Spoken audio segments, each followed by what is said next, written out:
If I had to point to the three bad, in a sense, negative perceptions of America, the first word I'm going to use is clearly a very uncomfortable word, but it's a word that has changed America's perception dramatically around the world, and that word is torture. And I can tell you that when United States became the first modern civilized nation to reintroduce torture, it had an amazing impact around the world. Because everyone said, hey, this is the country that was the moral beacon. This is the country that used to lecture us, write reports on our human rights situation. And look at it. Now they're introducing torture. And I can tell you, many Chinese intellectuals said to me in private, no, in the past, even when the Chinese used to disagree with America publicly, they would say, okay, you know, I have to disagree with you publicly, but in my heart, I agree, you are right. We're not as good as you are.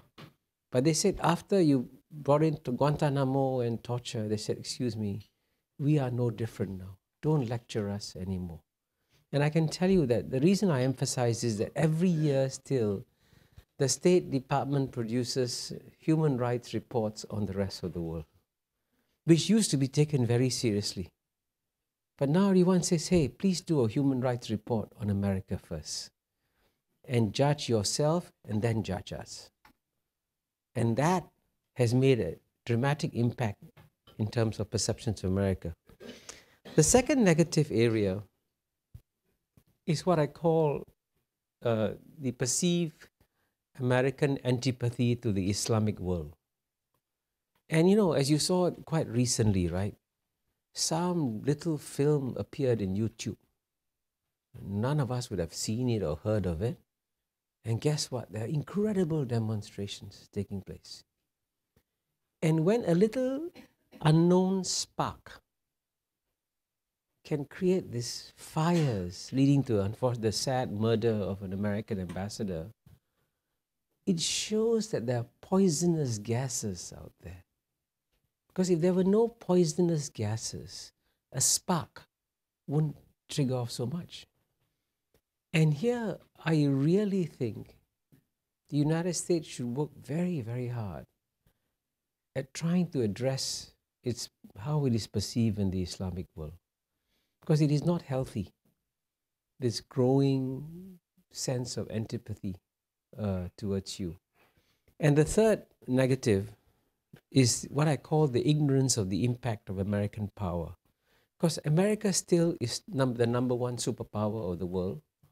And so whatever you do, even for domestic reasons, has remarkable impact on the rest of the world. You know?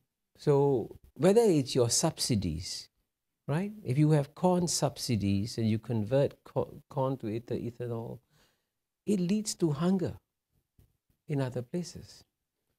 Or more recently, when you embark on QE1 and QE2 and QE3 and you pump in the money supply, it does cause inflation in the rest of the world. Right? We live in a one world. So this is an example of what you do has an impact on the rest of the world. But most Americans are not aware that the actions you take domestically spill over and affect the rest of the world. And at some point, the world is saying, pay attention to the impact that you have on us. In the past, when you had 7 billion people living in 193 separate countries, it was like living in 193 separate boats. So you had rules to make sure the boats didn't collide. Today, the 7 billion people in the world no longer live in 193 separate boats.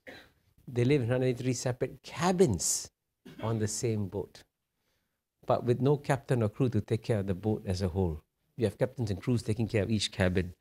And the reason why I use that metaphor is that sometimes, and I extend that metaphor a bit, when America is busy cleaning its own cabin, the dirty water from his cabin goes into the other cabins and is not aware that it's affecting the rest of the world. And that's why you've got to be, in a sense, conscious of how the world has changed.